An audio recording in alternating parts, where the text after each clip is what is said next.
جب امام علی مقام امام حسین علیہ السلام کا سر یزید کے سامنے اس کے دربار میں پیش کیا گیا تو یزید کی بیوی بھی یہ منظر دیکھ رہی تھی۔ جیسے ہی امام علی مقام امام حسین علیہ السلام کا سر یزید کے سامنے لایا گیا تو یزید کی بیوی دھاڑے مار مار کر رونے لگی، چیخنے چلانے لگی اور اپنے بال نوچنے لگی۔ یہ دیکھ کر یزید نے کہا، بسم اللہ الرحمن الرحیم۔ محترم ساتھیو، آج کی ویڈیو میں یزید کی بیوی کے بارے میں بات کریں گے کہ وہ کون تھی اور اس نے خان وعدہ رسالت مآب صلی اللہ علیہ وآلہ وسلم کا یہ لٹا ہوا قافلہ جب کربلا سے دمشق میں یزید کے دربار میں لایا گیا تو اس نے یزید بدبخت سے کیا کہا اور اس نے خاندان اہل بیت اطہار کے اس قافلے کے ساتھ ہمدردیاں کیوں کی۔ محترم ساتھیو، یزید کی بیوی کے بارے میں دو روایات عام طور پر بہت سے تاریخ دان بیان کرتے ہیں، جن میں سے ایک روایت جو کہ کافی حد تک صحیح معلوم ہوتی ہے وہ یہ ہے کہ یزید کی بیوی ام محمد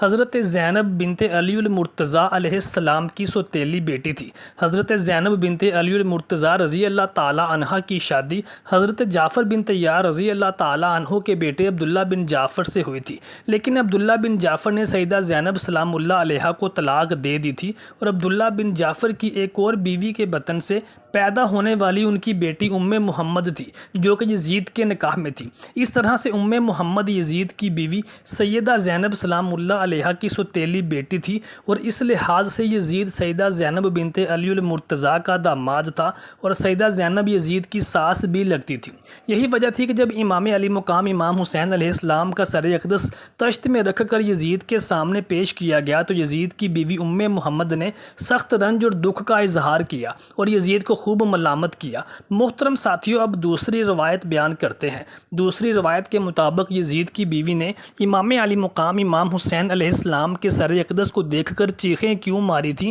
اور بھرے دربار میں یزید کو ملامت کیوں کیا تھا۔ محترم ساتھیوں، یزید کی بیوی اصل میں کون تھی اور اس نے بی بی زینب سلام اللہ علیہا کو کیا کہا تھا اور یزید کے دربار میں جا کر اس نے یزید کو رسوا کیوں کیا تھا؟ ناظرین کرام، جب امام علی مقام امام حسین علیہ السلام اور آل مصطفیٰ صلی اللہ علیہ وآلہ وسلم کو جب یزید کے دربار میں قیدیوں کی صورت میں لایا گیا تو اس وقت ایک عورت یزید کی بیوی ہند کے پاس آئی اور کہنے لگی، اے ہند، ابھی کچھ قیدی آئے ہیں، ان کو دیکھ کر دل دہل جاتا ہے، آؤ چلتے ہیں۔ ہند اٹھی اور اس نے عمدہ لباس زیب تن کیا، اپنی چادر اوڑھی اور حکم دیا کہ اس کی کرسی لائی جائے۔ جب وہ کرسی پر بیٹھ گئی تو بی بی زینب سلام اللہ علیہا کی نظر اس پر پڑی۔ آپ نے جب اس کو غور سے دیکھا تو آپ نے اس کو پہچان لیا اور اپنی بہن ام کلثوم علیہ السلام سے کہا کہ بہن، کیا اس عورت کو جانتی ہو؟ ام کلثوم علیہ السلام نے جواب دیا، نہیں، میں اس کو نہیں پہچانتی۔ سیدہ زینب سلام اللہ علیہا نے فرمایا، یہ ہماری کنیز ہند بنت عبداللہ ہے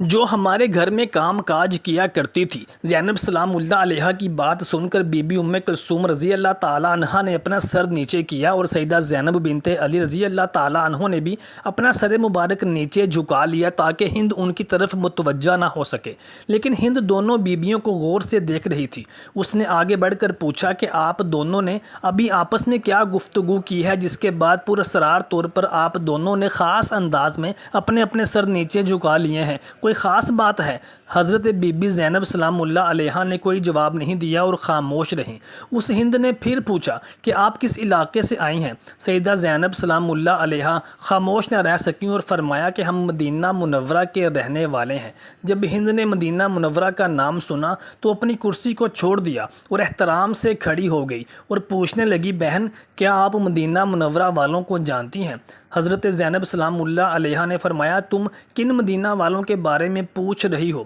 ہند کہنے لگی، میں اپنے آقا اور مولا امام علی المرتضیٰ علیہ السلام اور ان کے گھر والوں کے متعلق پوچھنا چاہتی ہوں۔ حضرت علی کرم اللہ وجہہ الکریم کا نام سن کر اس کی آنکھوں میں آنسو جاری ہو گئے اور وہ خود سے کہنے لگی کہ میں ان کے گھر کی خادمہ تھی، وہاں کام کاج کیا کرتی تھی، مجھے اس گھرانے سے بے حد محبت تھی۔ حضرت زینب سلام اللہ علیہا نے پوچھا کہ تم اس گھر کے کن کن افراد کو جانتی ہو اور ان کے متعلق کیا کیا پوچھنا چاہتی ہو؟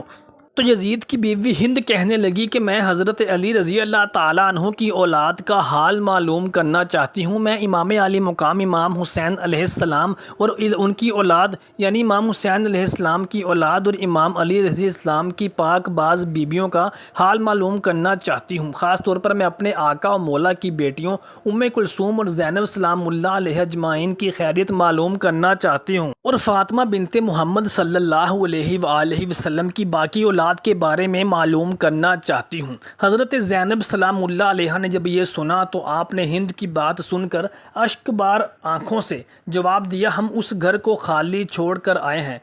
تو نے حضرت حسین علیہ السلام کے متعلق اور ان کی اولاد کے متعلق دریافت کیا ہے؟ تو نے اولاد علی المرتضیٰ کے متعلق پوچھا ہے؟ تو نے اولاد حسین رضی اللہ تعالیٰ عنہ کے متعلق پوچھا ہے؟ تو ان کے سب جوان شہید کر دیے گئے ہیں، ان کے چھوٹے چھوٹے بچے، ان کے بھتیجے سب میدان کربلا میں بے دردی کے ساتھ شہید کر دیے گئے ہیں۔ صرف ایک امام سجاد باقی ہیں جو تیرے سامنے ہیں اور بیماری کی وجہ سے ناتواں ہیں۔ اور جو تو نے زینب کے متعلق پوچھا ہے تو دل پر ہاتھ رکھ کے سن لے کہ میں زینب ہوں اور یہ میری بہن ام کلثوم ہے۔ یہ سننا تھا کہ یزید کی بیوی ہند کی چیخیں نکل گئیں، وہ اپنا سر پیٹنے لگی اور کہنے لگی کہ ہائے میری آقا زادیوں کو کیا ہو گیا ہے، ہائے میرے مولا حسین علیہ السلام کا حال کیسا کر دیا گیا ہے، اے میرے مظلوم حسین علیہ السلام، کاش میں اس سے پہلے اندھی ہو جاتی، کاش میں فاطمہ تو زہرا کی بیٹیوں کو اس حالت میں دیکھنے سے پہلے ہی اندھی ہو جاتی۔ ہند روتے روتے بے قابو ہو گئی اور اس نے ایک پتھر اٹھا کر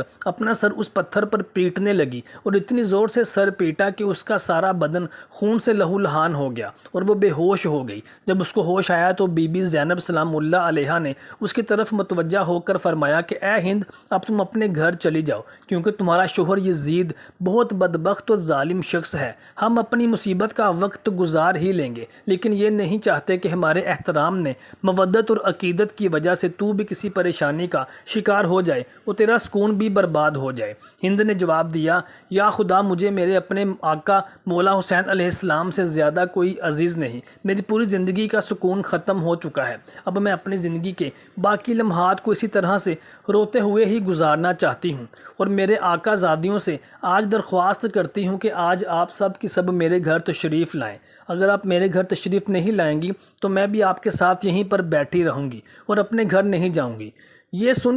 یہ کہہ کر ہند کھڑی ہو گئی اور اپنی چادر اتار کر اپنے منہ کو پیٹتے ہوئے یزید کے سامنے آئی۔ یزید اس وقت بیرون ملک سے آئے کچھ لوگوں کے ساتھ، کچھ سفیروں کے ساتھ بیٹھا گفتگو کر رہا تھا۔ اس نے یزید سے مخاطب ہو کر کہا کہ یزید، کیا تو نے یہ حکم دیا تھا کہ میرے آقا و مولا حسین علیہ السلام کا سر مبارک نیزوں پر سجایا جائے؟ کیا تو نے حکم دیا تھا کہ ننھے علی اصغر کی گردن پر تیر چلا دیا جائے اور اس کو پانی کی بوند بوند کے لیے ترسایا جائے؟ کیا تو نے یہ حکم دیا تھا کہ عباس علمدار کے بازوں کو قلم کر دیا جائے؟ یزید نے اپنی بیوی کی اس حالت کو دیکھا تو فوراً اٹھ کھڑا ہوا اور بھرے دربار میں اپنی بیوی کا یہ ننگا سر دیکھ کر وہ برداشت نہ کر سکا۔ اس نے اپنی بیوی کو چادر پہنائی اور کہنے لگا، ایسی بات نہیں ہے، حقیقت یہ نہیں ہے، میں نے حسین کے قتل کا حکم نہیں دیا تھا۔ بے شک ابن زیاد نے اور شمر نے اور عمر بن سعد نے جلد بازی کا مظاہرہ کیا ہے اور انہوں نے امام حسین علیہ السلام کو بے دردی کے ساتھ قتل کیا ہے، جبکہ میری اس میں کوئی بھی رضامندی یا حکم شامل نہیں تھا، بلکہ میں نے تو اپنے سفیر بھیج کر ابن زیاد کو اور عمر بن سعد کو اور شمر کو یہ حکم دیا تھا کہ امام حسین کو میرے پاس لے کر آؤ تاکہ میں ان کے ساتھ گفت و شنید کے ذریعے اس خلافت اور بیعت کے معاملات کو حل کر سکوں۔ لیکن افسوس کہ ابن زیاد بدبخت نے انعام و اکرام اور اقتدار کی لالچ میں امام حسین علیہ السلام کو قتل کیا ہے، کیونکہ اگر وہ امام حسین کو میرے پاس زندہ لے کر آتا تو اس کو کوئی اقتدار یا انعام نہ ملتا، لیکن اس نے انعام و اکرام اور اقتدار کی لالچ میں یہ سب کچھ کیا ہے۔ یزید کی بیوی آہیں بھرنے لگی، چیخنے چلانے لگی، پھر سے اپنے بال نوچنے لگی اور کہنے لگی، یزید تو جھوٹ بکتا ہے، یہ سب تیرے حکم پر ہی ہوا ہے۔ یزید بھرے مجمع میں بیرون ملک سے آنے والے ان سفیروں کے سامنے اپنی بیوی کا ننگا سر برداشت نہ کر سکا اور آگے بڑھ کر اس کے سر پر دوبارہ چادر ڈال کر اس کے سر کو ڈھانپنے لگا تو اس کی بیوی ہند نے اس کو پیچھے کو دھکیل دیا اور کہنے لگی کہ تجھے اپنی بیوی کی عزت کا خیال تو ہے، لیکن خاندان رسول صلی اللہ تعالیٰ علیہ وآلہ وسلم کی پاک خواتین کو